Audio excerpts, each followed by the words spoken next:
In this video, we are going to learn how to calculate centroids, center of mass, center of gravity for a variety of different shapes. I'll call the topic centroid slash center of gravity, center of mass. These are all related. So centroid, center of gravity. We've actually seen centroids before earlier in the semester. So I want you to remember for a second, distributed loading. That's when we've seen this already. In a distributed load, you've got maybe a beam, maybe it's a cantilever beam, and it could have any shape loading on it. We did a lot of uniform loads. We occasionally did triangular distributed loads. Let's draw a triangular distributed load on here. The idea with distributed loads and the way we like to handle them is we often want to replace the distributed load with an equivalent single point load. So to do that, we would draw our beam again, but instead of that distributed load, I want to put on here a single point load. And if I pick the right magnitude and the right location, it will have the exact same effect on this beam as the original distributed loading. So the way that we did that was to find how big the force should be. First, we would find the area under the curve. So this force, F, we found by finding the area under the curve, the orange shaded in part. To find the location, what we need to do is find the centroid of the area that we just shaded. And I just told you at that point in the semester that the centroid of a triangle of length L was always going to be located at L/3 from the larger end. Today we're going to see where that actually comes from. So the location, the way that we figure out what that location is actually using a moment balance. We want that force to be at the right location so that it causes the exact same moment about the wall as the actual distributed load did. If we put it too close or too far, now we've changed the problem and we're not allowed to do that. So the location is found by balancing moments. So we're going to use that today to derive this equation for how to find the centroid. In doing so, let's start with a coordinate system. There's an x-axis and a y-axis. And I'm going to start with the most generic area I know, the deformed potato. And this potato or object has a weight to it. And that weight is distributed all over the object. So I can think of this as being made up of a bunch of little chunks of material. Every little chunk has a weight. Call it dW or delta W if you want. And what I want to do is replace the distributed load with an effective total weight, W, and I want to figure out where that weight should be located. So that in all my calculations later with my potato, I can just treat the weight as a single point force at a single location. Each of our little blue squares is located at an X and a Y location. And what I want to do is solve for both how big is the weight going to be and also what is its location going to be? What will be its X and Y coordinates? That'll be called the center of gravity of the object or the centroid when we talk about just flat two-dimensional areas.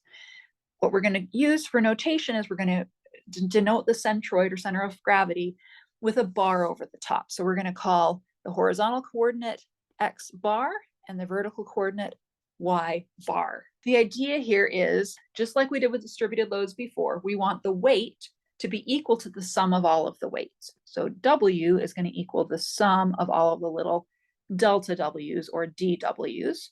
In calculus terms, we'll say we're integrating all the dW's over the entire volume. That's the force balance. And then we're also going to do a moment balance. It's convenient to choose the origin to some moments. And the idea here is that I want the summation of all the little moments. How do you get a moment? You need a force times a perpendicular distance. So my force for each little blue box is going to be dW, and the perpendicular distance is X. So X times dW. I want that to be exactly equal to the moment that the total equivalent weight causes about the origin. So that would be equal to X bar times the total weight, W. Now we're going to solve for X bar, and that comes out to be the summation of the X dW's over the total weight, which you can also write as the integral of X dW over, and the total weight was the integral of all the little weights. So we can do those two integrals, we can solve for the center of gravity.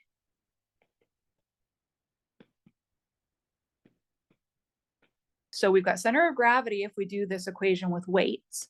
If we do the equation with volumes, integral of x dv over integral of dv, we get something called center of volume.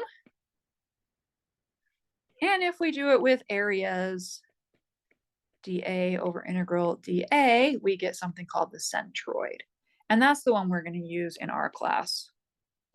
And you'll use it again next semester when you take strength of materials. We can also do this in the y direction, and you'd end up with y bar is equal to integral of y dA over the integral of dA. Those are our two equations that we're going to use. The trick to these is we need to set up integrals and we need to evaluate them. The good news is these will pretty much always be definite integrals with numbers in them. So if you can use a graphing calculator well, you should be able to do the integral part on your calculator. Shouldn't have to do a lot of these with paper and pencil. So the trick that I need to reinforce with all of you is how to set the integrals up. When you're doing these, you can either use single integrals using either a horizontal strip where the height is dy, or using a vertical strip where the width is dx. If you know how to use double integrals, you can use those instead. I am going to focus on single integrals just because I know that you have not all taken multivariable calc yet. But if you did know double integrals, your little dA would be dx and dy. Let's do two examples to get some practice with this. First example number 1, looks like this. I have an x-axis. I'm going to put my y-axis right in the middle, and we're dealing with a kind of inverted parabola shape. Dimension-wise, this is 1 meter tall, and the width is 2 meters out in either direction, so it's 4 meters wide. And this is supposed to be symmetric. The equation we're given is y is 1 minus 1/4 x squared. And we are asked only to find y bar, the y coordinate of the centroid. And the reason it doesn't ask us to find x bar is because the shape is symmetric, which means that the x coordinate of the centroid is right on the y-axis. So the x bar is equal to 0 for this problem. So we'll only need to find y bar. The idea is that we need to integrate over this area in some kind of fashion. So either using horizontal or vertical strips. Depending on which one we decide to choose, it might be helpful to use the equation that it is given in this form, where y is 1 minus 1/4 x squared, or we might need to flip this equation around. So let's go ahead and flip the equation around. To do that, you'd end up with, let's see, 1/4 x squared equals 1 minus y, just flipping what's on which side of the equation, multiply through by 4, and you get x squared is equal to 4 times 1 minus y. And then finally, let's square root it. X is the square root of 4, which is 2 times the square root of 1 minus y. So we can either use y as a function of x or x as a function of y. Let's look first at what this would look like with horizontal strips. I want to set it up both ways, and then we will pick the easier one to solve.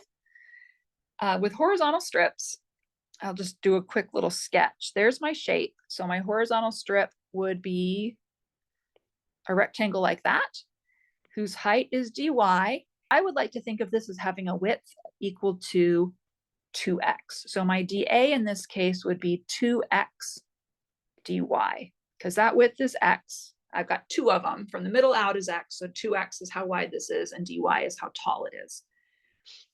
Now, when you go to integrate it with single integrals, you can't have x's and y's mixed in there together, so I need to either replace the dy with something in terms of dx, or just replace x with what it's equal to.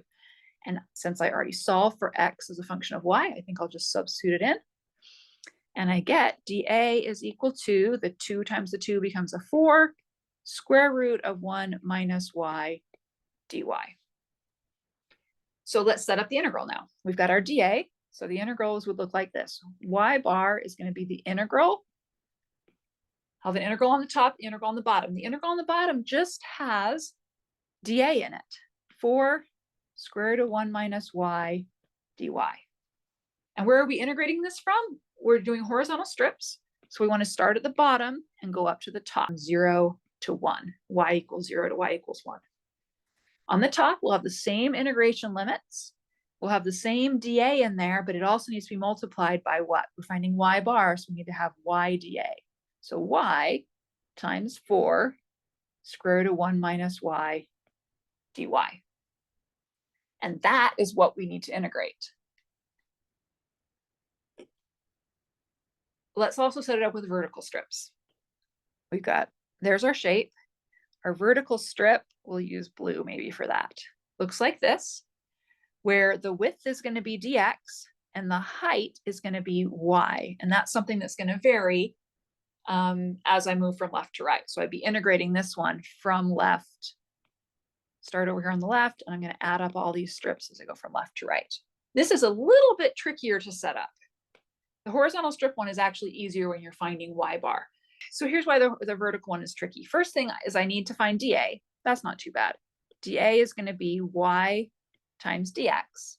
So I'll replace that with what y is equal to from our equation up above. It was 1 minus 1/4 x squared dx. So dA is not too bad. But now the tricky part is when I go to do the top integral, I need to plug in y times dA, but here's the problem. There are multiple y locations on this shape. So it turns out what we're going to do is actually, instead of plugging in a bunch of different y values, we just want to actually plug in the centroid of the strip. So we need to find the location of the centroid of the strip. Well, that's not too bad. If the whole strip is y tall, the centroid of the strip, which we're going to call y tilde, is going to equal just y over 2. Now, I don't want to have y's in here because I'm going to integrate with respect to x. So I'm going to replace that with 1 minus 1/4 x squared, all divided by 2. So now let's write out the integral. Y bar equals integral on top, integral on the bottom.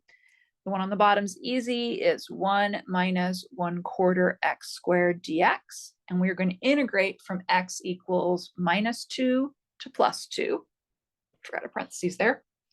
And then the top is going to be the integral of, we'll call it y tilde dA. So since there's not just a single y value on the strip has lots of different y values, we're going to take the average y value. So we're going to have for our top integral 1 minus 1/4 x squared over 2 times another 1 minus 1/4 x squared dx. And that also gets integrated from -2 to 2.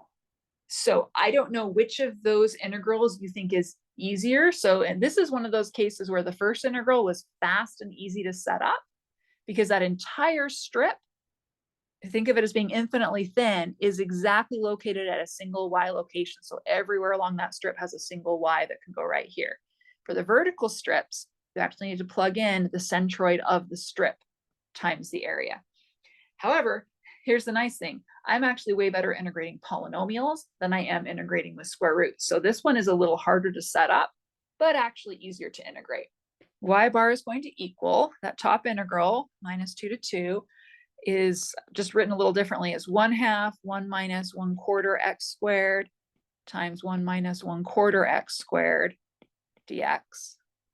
Bottom is the same. Didn't make any changes there. -2 to 2, 1 minus 1/4 x squared dx. I'm going to multiply out that those two binomials. So I end up with a -2 to 1/2 of 1 minus 1/2 x squared plus 1/16 x to the 4th dx. And then the bottom, I haven't done anything with yet. -2 to 2, 1 minus 1/4 x squared dx.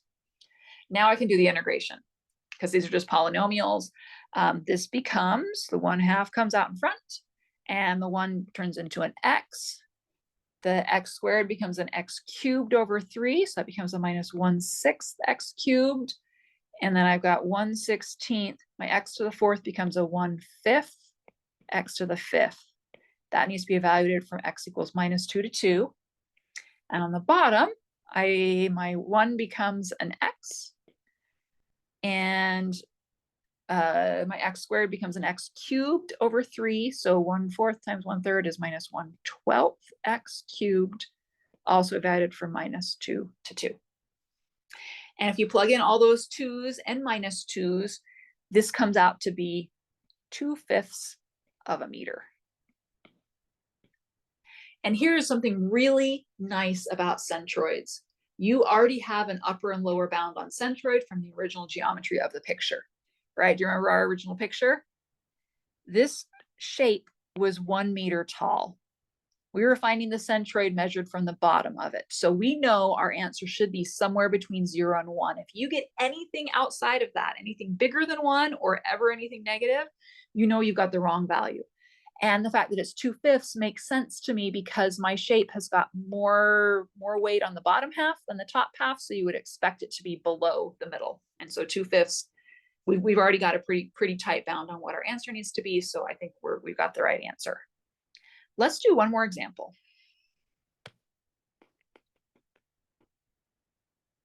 This one feels a little more like a real statics problem. So with my example 2, I have got a steel plate. Let me put in first a coordinate system. There's the y-axis, there's the x-axis, and my plate has got a parabolic curve on the top part, then a straight line down, vertical line, and then I've got a line at, looks like a 45-degree angle right here. It's sitting on a roller right there, and it is pinned right there at the origin. And the textbook tells me that this point is point A, and this is point B. So it's simply supported by a pin and a roller. It's a steel plate with, it's 0.3 meters thick. And it has a density of steel, which is 7,850 kilograms per cubic meter. And we're told first to find center of mass, which, since it is a uniformly thick steel plate, will be the same location as the centroid. And then to make it a statics problem, we are going to go and find the reactions at the supports. So I think to approach this problem, let's first figure out the centroid location. Once we've found the centroid location, then we should be able to draw a free body diagram and solve for our support reactions. We'll need to figure out the total weight of the plate too, since that's not given to us, but we're going to need to find the area along the way of finding the centroid or center of mass. So once we have the area, we know the thickness, we know the density, I think we'll be able to figure out the weight of the plate. Parabolic curve up here has an equation of y squared is equal to 2x. If we need to, we can rearrange that to y equals the square root of 2x and use it that way. And then this 45-degree curve is written in equation land like y equals equal to minus x. And we need the dimensions as well. This plate is 2 meters tall up above the x-axis. It extends 2 meters below the x-axis. Width is also 2 meters. 2 meters this way. I'm actually going to solve this using vertical strips. It goes right there. So with my vertical strip, well, the width of it's going to be dx. And what's the height going to be? I've got both the height up above the x-axis, which is given by this equation, or this equation if you want, and the height below it. So I think if I take this top value and subtract the bottom value, I'll get the total height. So the height of my strip is going to be basically y2 minus y1, but the y at the top is square root of 2x, and the height at the bottom is minus x. So I'm going to subtract from it minus x. Top y at the top minus y at the bottom. So that will simplify to square root of 2x plus x when we're done. So there's my strip that I'm going to use. I'm going to actually solve for the area first separately rather than writing one integral on top of the other integral. So the area is going to be the integral from the left to right, right? This we're doing a vertical strip. So we're going to integrate from left where x equals 0 to the right where x is equal to 2.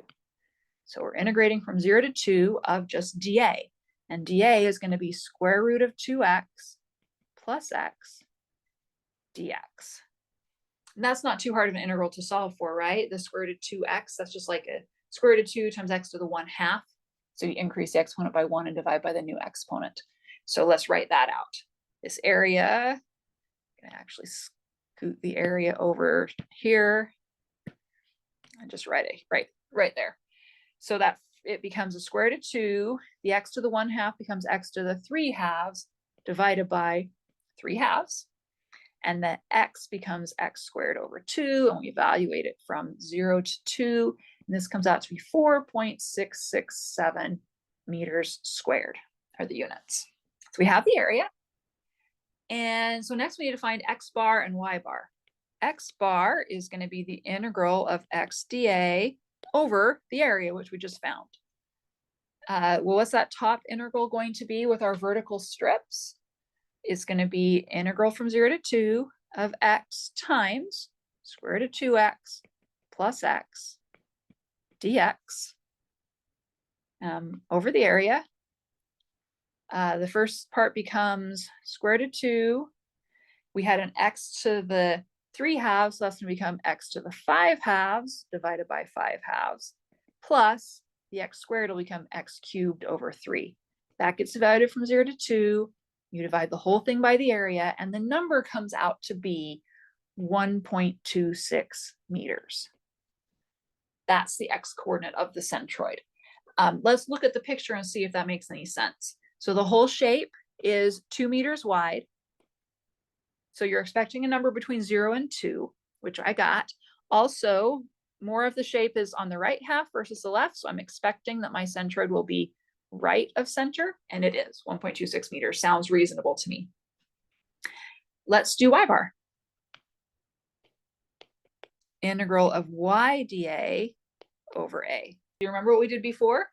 The problem with vertical stripes with finding y bar is that the entire stripe does not have a single y value in it. So instead of plugging in y there, I actually need to plug in the average value of it. Okay, so what we call this is y tilde dA. We're finding the centroid of our little stripe. So what this is going to look like is the integral from 0 to 2 of something times dA. dA is root 2x plus x dx. You scoot this down so I don't quite run into what I was doing up above. So what do we plug in there? Well, we need the average. How do you get the average of two values, right? We want the average of this guy. When I want the total height, I take the top minus the bottom, and that gives me the total height.